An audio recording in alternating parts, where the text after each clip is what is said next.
Comrade leader, next thing I want to say is a question. That was a question. I have a comment, closing comment. Yes, comrade leader, even comrade Floyd Morris can see that the diaspora here in Canada is ready for a change and ready for a march forward.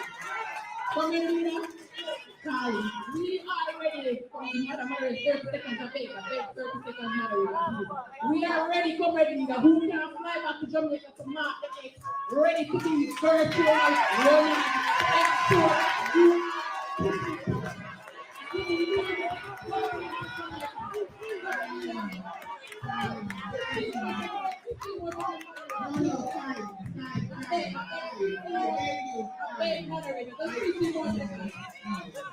I hear the hot walk DJ asking for birth paper, but I tell him the hot walk DJ that my comrade leader not present no birth paper until you dig up Tiaga and Tiaga present his birth paper.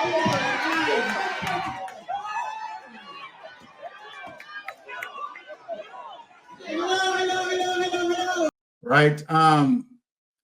We have seen that Dalrymple is back in the space where the politics is concerned, representing Southeast Trelawney. And in spite of, a pending, right, criminal charge against Dalrymple, the Prime Minister chose to recycle Dalrymple back in the space. And, that is, of course, we use the word recycle deliberately, right? Because I believe that, to say that Dalrymple at this point in time, to me, is a political mess. And we have seen now where the Prime Minister is now recycling Dalrymple back into Trelawney. It goes to, show, right, what sort of leadership that we have, right, as it relates to the Prime Minister inability, right, to hold persons accountable. And I think one of the reasons, the primary reasons for that, because the Prime Minister himself, right, is found now to be culpable, right, of many allegations. And so then, that in itself is showing us, right, as a result of, the Jamaica Labour Party administration being rogue as it is, right, there's no form of disciplinary measures, right, can be done by the Prime Minister. There's no leadership role, right, where the Jamaica Labour Party administration is concerned. And so we see the situation with Dalrymple, we see the situation with Warmington, and the list goes on, right? And we see the situation with the Prime Minister himself.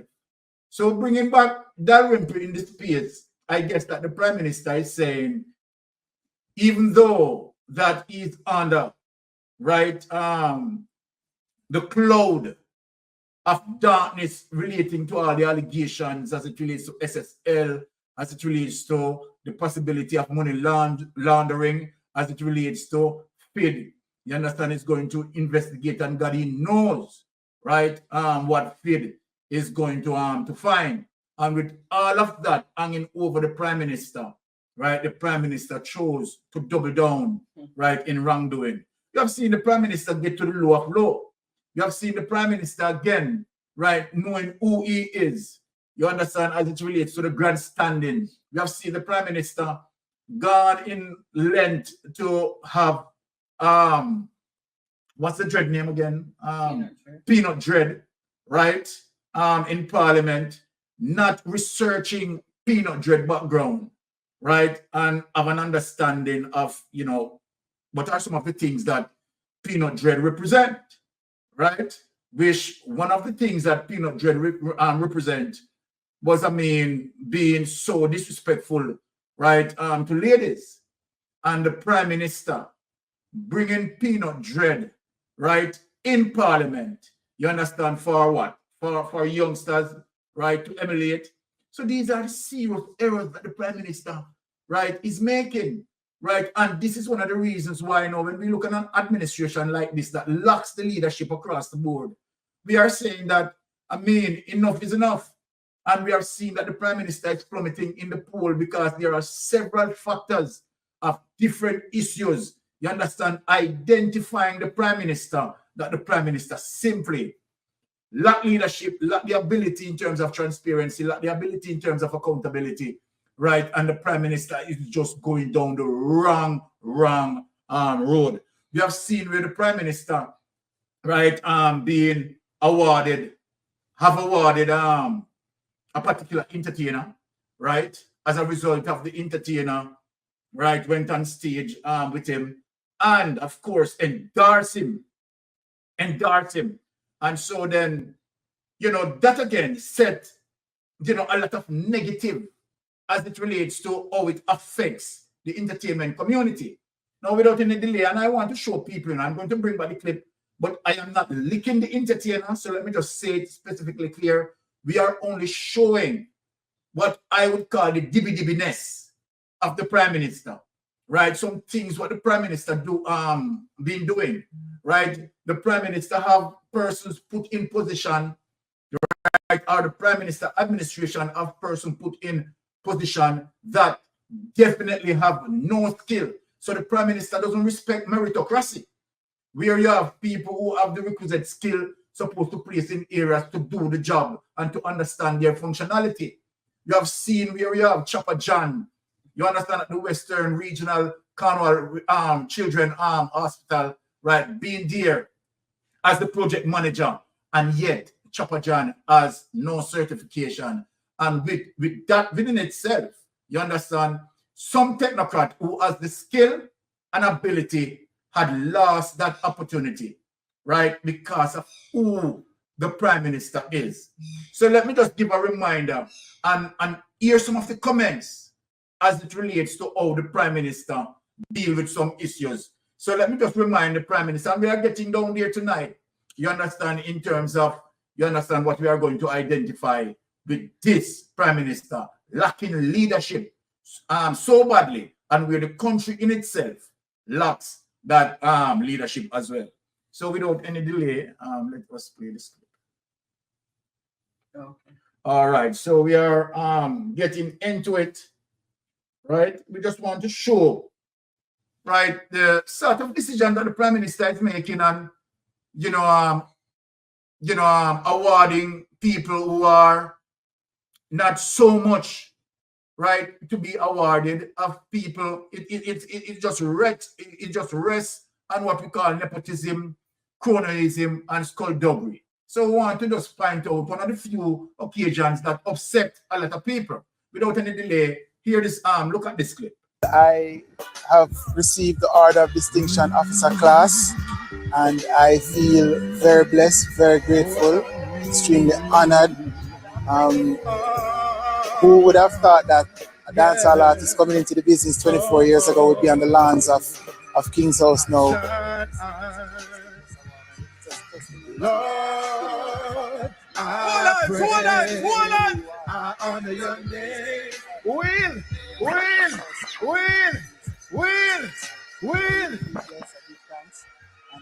My general, my leader are here, my boys are here. All who say one God, one love, one name, one heart, one destiny. Who God bless? Drop it again.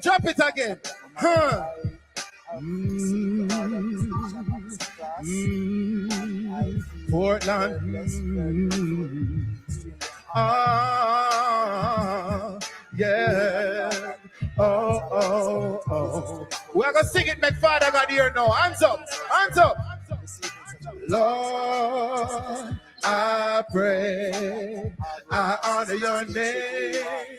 Deliver your mercy whenever I fall. You lift me up. Glory to thee. Oh God, come like this, come like this, our Redeemer saving grace. I know I'm not worthy to see your face.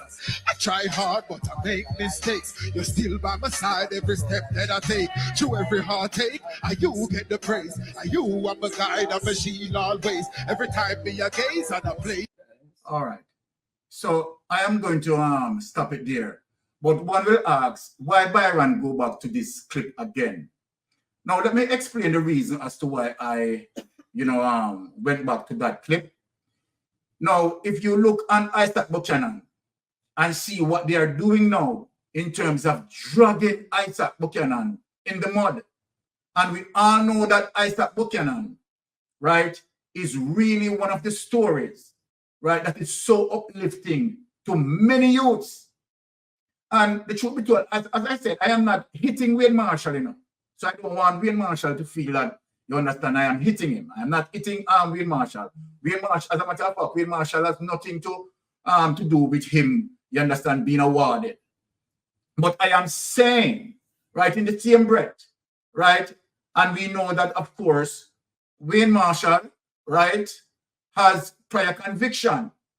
And you have the Jamaica Labour Party administration associated with Wayne Marshall, right? Wayne Marshall, as you see in that clip, right, went on stage, did what he did. And I am not saying it is wrong. I just want people to understand where I'm coming from. I'm just making, right, the issue to the fact that they are making such an issue just because Isaac Buchanan is representing the People's National Party, right, in East Portland.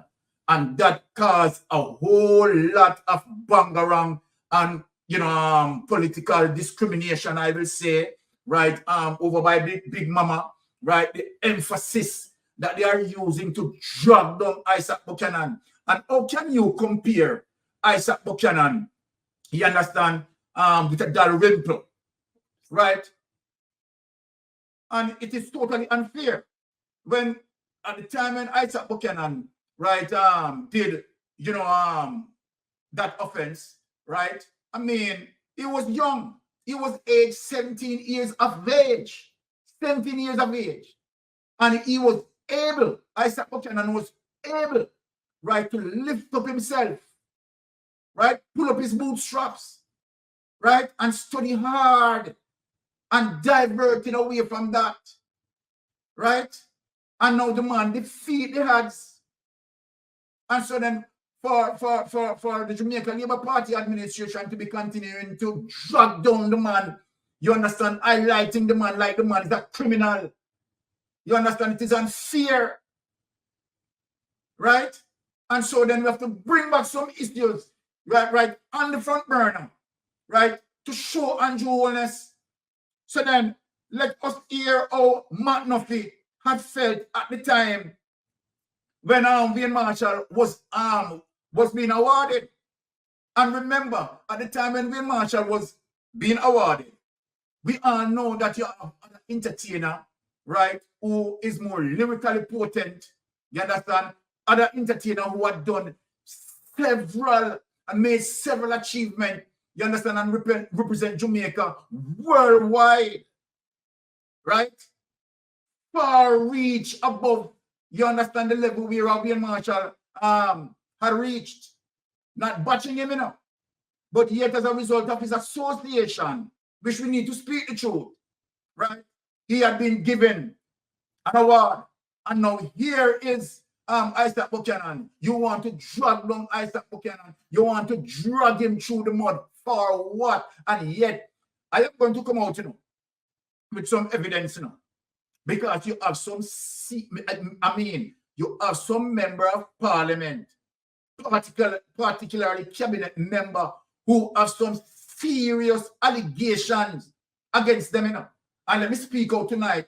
I am not holding back my mouth. You have member of parliament in the Andrew Holness administration right now in the cabinet, you understand, who have rape allegation against him.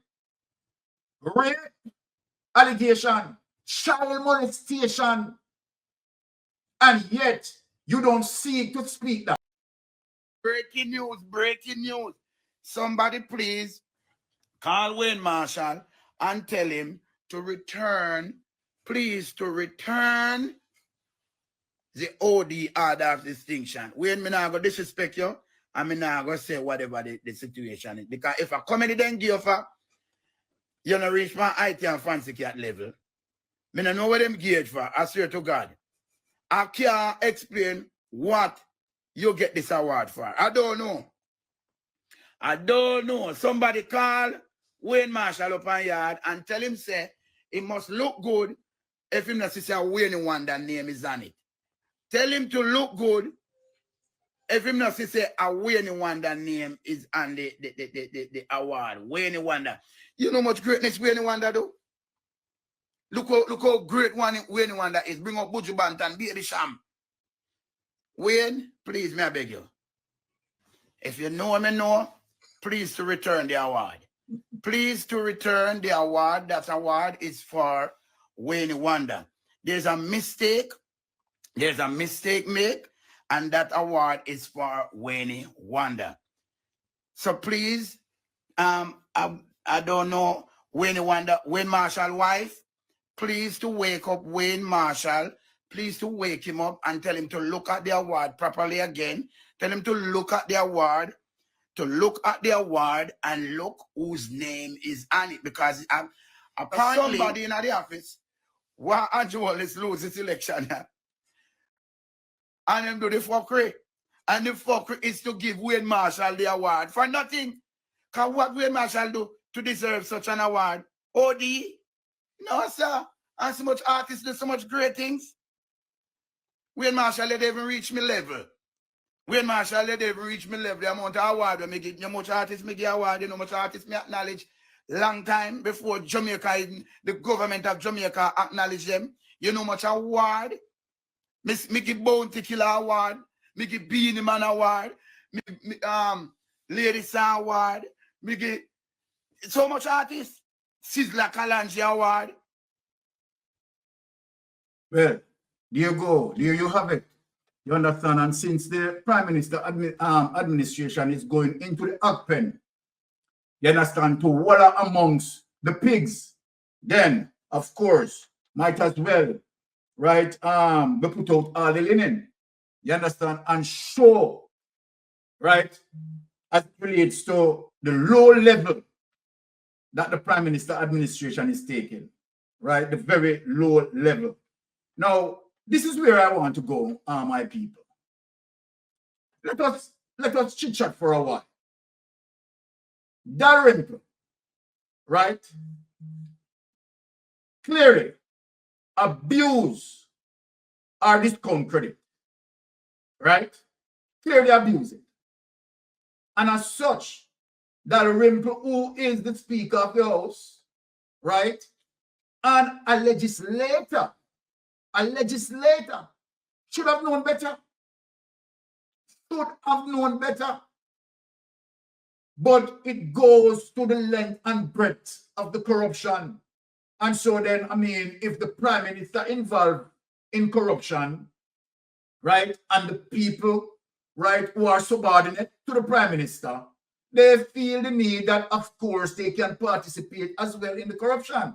And that's clearly what it is. You announced a by-election for South Trelawney. Can you say who will be your party's candidate for that division? I'm hearing on the ground that it may, the constituency, sorry, that the former member of parliament, Marisa Dalrymple Philibert, may be making a comeback. Can you say, if yes, why is she making a comeback after resigning? And also, why did you wait so long to announce a by-election for that constituency?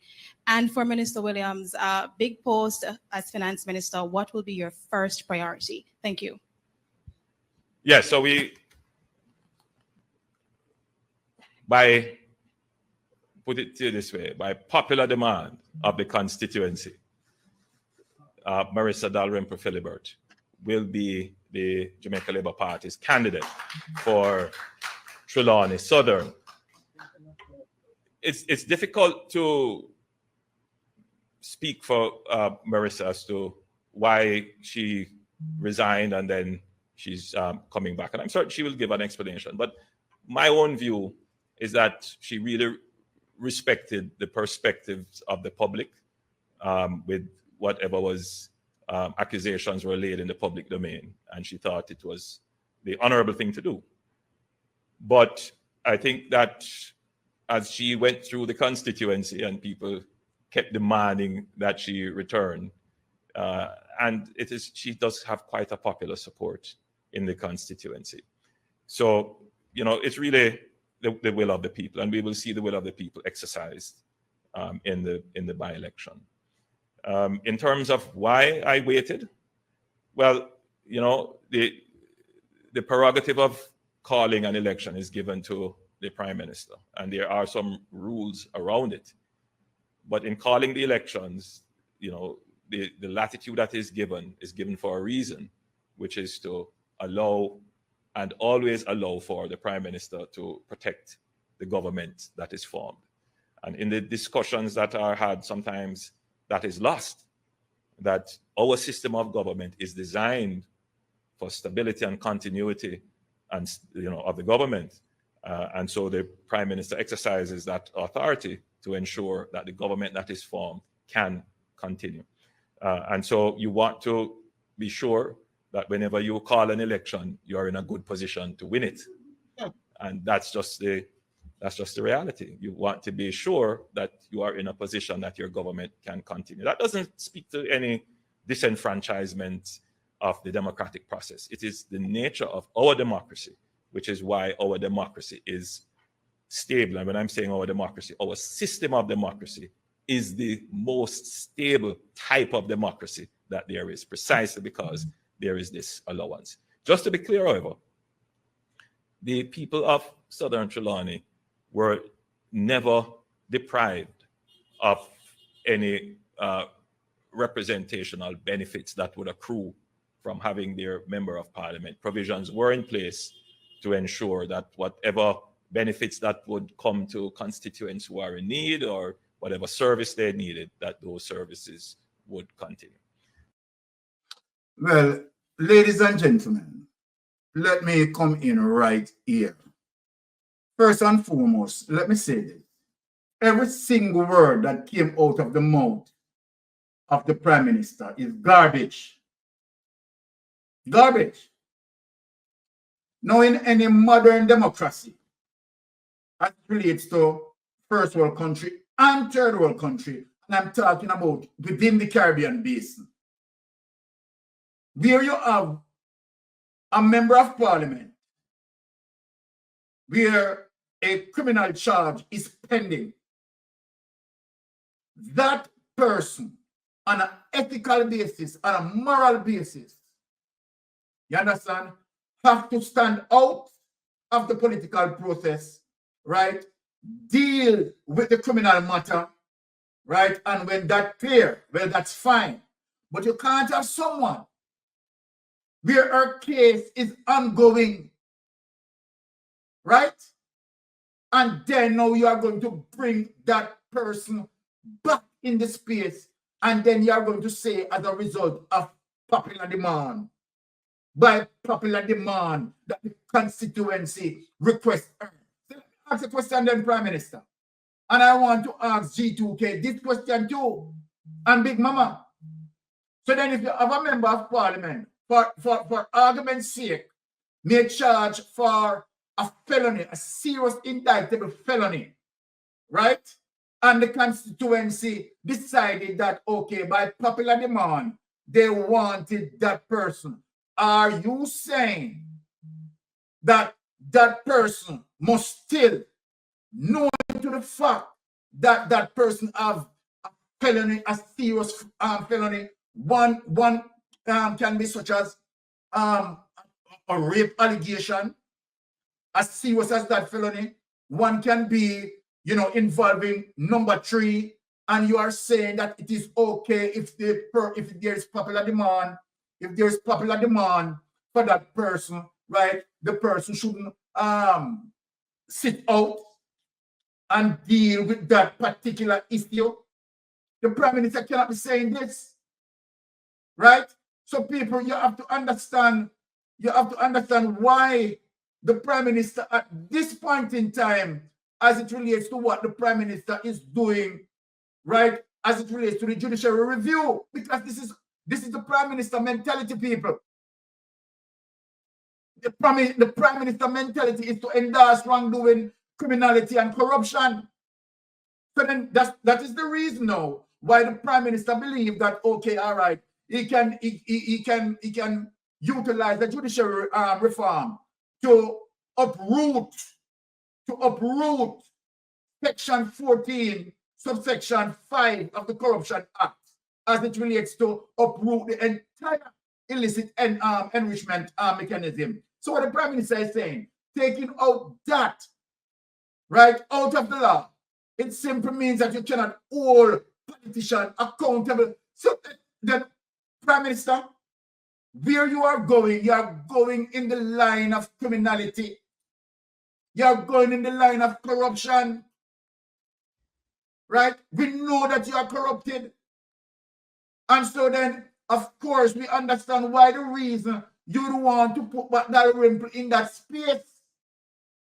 We understand the reason why you've been doing all of these things. Warmington can say any distasteful thing to anyone.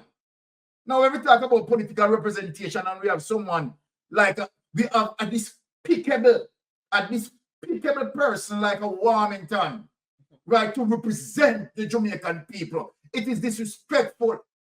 It is totally despicable to have someone like that. And it goes further than that, you know, with us ordinary representation. You have someone like Warmington sit on the Integrity Commission Oversight Committee. How can you use somebody who is so despicable to ensure, you understand, that a system have discipline? It just doesn't make any sense with this government. People look in terms of what I am saying. I want our critical thinkers to think in terms of what I am saying. We know who is Warmington, and the Prime Minister is ready and willing to accept the behavior of Warmington by saying that people know how Warmington is colorful. No, you are to discipline Warmington. You are not to accept that Warmington is colorful, and it is okay to speak to the Jamaican people any and anyhow. It is not okay. The very same people who had elected you, and you are there as it relates to their representation, and you are disrespecting them, and the Prime Minister is endorsing that behavior. Right? It is wrong. It is morally wrong. It is unethically wrong. And any person who wants to defend it, you understand? Yes, he or she, right? And they are wrong. They are wrong. And the only person who would want to defend this is people who are just crooked and deceitful and have no good interest, you understand, for Jamaica moving forward in a positive way. Right? I will tell anyone that. Right? No. So, people, this is what I'm saying. Right? When you have, right, all these persons who believe that, of course, they can do anything that they want to do, right? Any behavior at will, right? Being disrespectful and disregarding to people, right? Because obviously, right, and they're aware that they don't have a leader who is going to hold them accountable. Because it's quite apparent that all of these persons who are associated with the Andrew Holness-led administration, they know what Andrew Holness is doing. And as I said earlier, right, that Andrew Holness, you understand, being culpable, right, in many wrongdoing, right? And so then you can see that Andrew Holness is also pushing against the Constitution. We witness and we observe, right, as it relates to Andrew Holness take challenge the Constitution, right, and where he has put several cases through the judiciary. And guess what? Andrew Holness has not won one case in court. Has not won one case in court. So this speaks to his length and breadth, the length and breadth of his nature, of his criminal nature, his criminal behavior. Right? It is not less than that. It injured its criminal behavior. Right? Because the culture of which Andrew Holness springs from is of such. The persons who influence Andrew Holness, right? They are of such with one of those persons as Edward Seaga. And so then, of course, Edward Seaga can borrow $31 million. And of course, right, didn't remember to pay for it. And so then, of course, Dalrymple can follow the example of Edward Seaga.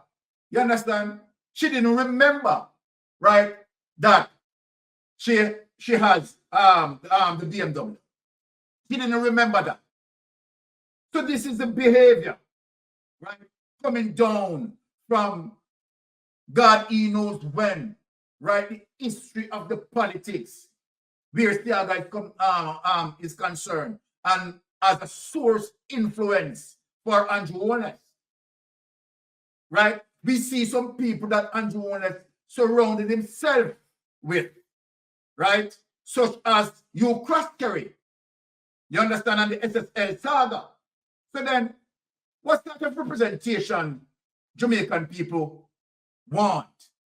Having to see all of these behavior, right? I mean, you know, so disrespectful. So disrespectful. Have no respect for the common citizen. And they have demonstrated that they have no respect for the common citizen. And so then when you see likes like Bolt, right, can be assaulted by them, right, you can understand that that's their nature, right? That's their political nature. The criminal genes tie within them, within their base, tie, right, in their chromosome, in their DNA. That's who they are. So now we want to show the difference between a Mark Golden leadership, right, and an Andrew Holness leadership. That Mark Golden, right, is a disciplinarian. And when I say disciplinarian, if you have a member of parliament who found himself a foul of the law, Mark Golden is going to discipline him, have him disciplined. And when we talk about discipline, we mean serious discipline. We don't mean that, okay, somebody like a Dalrymple or a Warmington, you understand, continue, you understand, to offend, and all the Prime Minister know is just dust them off a little, you understand, make them rest aside for a short period of time, and then have, you understand, the filth resurface back in the political process. Mark Golden is not like that. And let us show a perfect example to understand who Mark Golden is. To show Jamaican people that Mark Golden stand out. You understand, as it relates to leadership, quality leadership that the country is so lacking. So I want you to look on this and listen to this, my people. I want each of you to be an evangelist to take this out. What I'm about to say. I just left the leader's office at a meeting this morning with Comrade Leader. And he explained to me why he acted. He didn't have to explain to me because I am a student of politics and we all are. Yes. Don't it? Yes. And therefore understand that when certain things go wrong, yes, one has to be held accountable in the interest of the party, Jamaica, and the greater good. That greater good I'm talking about the principles of what is right and what is wrong. What I said, although it was a section of a greater speech, yes, but that little snippet alone, yes, even when I saw it and hear it, I cringed. I don't feel like me talking. Right? As I said to the leader, he asked me if I had a little drinks before. And I said yes. And I did have a few drinks of vodka before. So in making a point about scammers must scam the government. Who is scamming them? The choppers.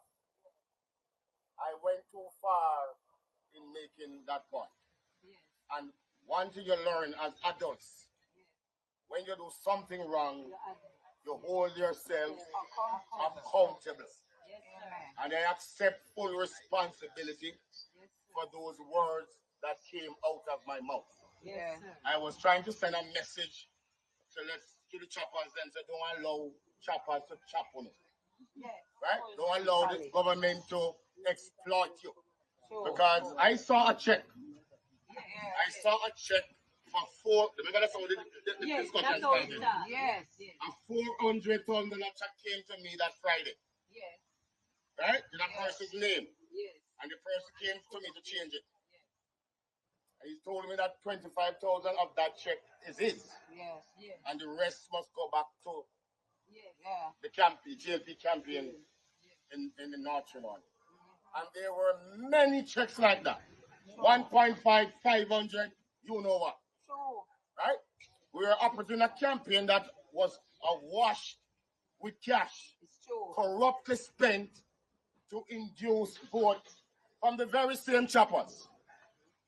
And therefore, I took a decision to address that issue. But I went around.